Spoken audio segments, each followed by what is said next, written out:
করবে, বিদায় বেলা কালেমা নসিব হবে, তারা কালেমা পড়তে পড়তে কবরে যাবে রে বাবা। একটা হাদিস মনে পড়ে গেল, নবীর একটা সাহাবী হযরতে আলকামা রাদিয়াল্লাহু তাআলা আনহু, নবীর কাছে সংবাদ আসলো, নবী আমার, আপনার সাহাবী আলকামা বিদায়ের বেলা, ওরে মৃত্যুর সময় চলতেছে, কিন্তু আলকামা জবানে কালেমা পড়তে পারে না রে নবী, তাড়াতাড়ি আগান। আমার নবী আগাইলেন, তাকা দেখে আলকামার জবানে কালেমা জারি হয় না।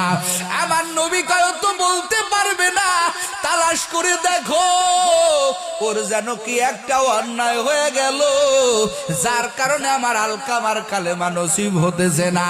তালাশ করতে করতে পাওয়া গেল মার সাথে ভালো ব্যবহার করে নাই। নবী আমার মার কাছে যাইয়া কয়, আলকামার মা, আলকামার বিদায়ের বেলাও কি তোমার দিলটা শান্ত হবে না?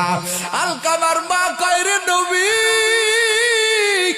যদি আপনি আমাকে বাধ্য করেন তাহলে আমি মাফ করব, না স্যার আমি আলকামাকে মাফ করব না। আমারে কত কষ্ট দিছে, ঘরে ভালো বিবি পাইয়া আমাকে বাদ দিয়া আমার সন্তান চলে, আমার একটু দেখেও না।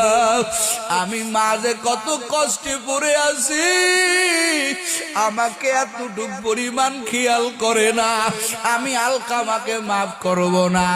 এবার আমার নবী অনেক বুঝানোর পরে যখন কোনো ফায়দা পেল না, আমার নবী সাহাবাদেরকে ডাক দেয়া কয়, রে সাহাবায়ে কেরাম, ওরে তোরা লাকড়ি গুছা, ওই লাকড়ির মধ্যে আগুন জ্বালাইয়া দে, ওই আগুনের মধ্যে আলকামারে পুরাইয়া পুরাইয়া মার। ও মরার পরেও তো জাহান্নামেই জ্বলবে, ওর মায়ের সামনে একটু জাহান্নামের আগুন দেখায় দেই।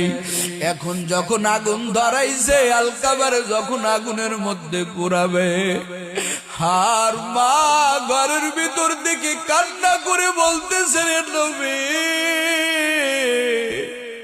আমার আলকামারে আগুনে জ্বালাইও না, ওরে আমারে কষ্ট দিতে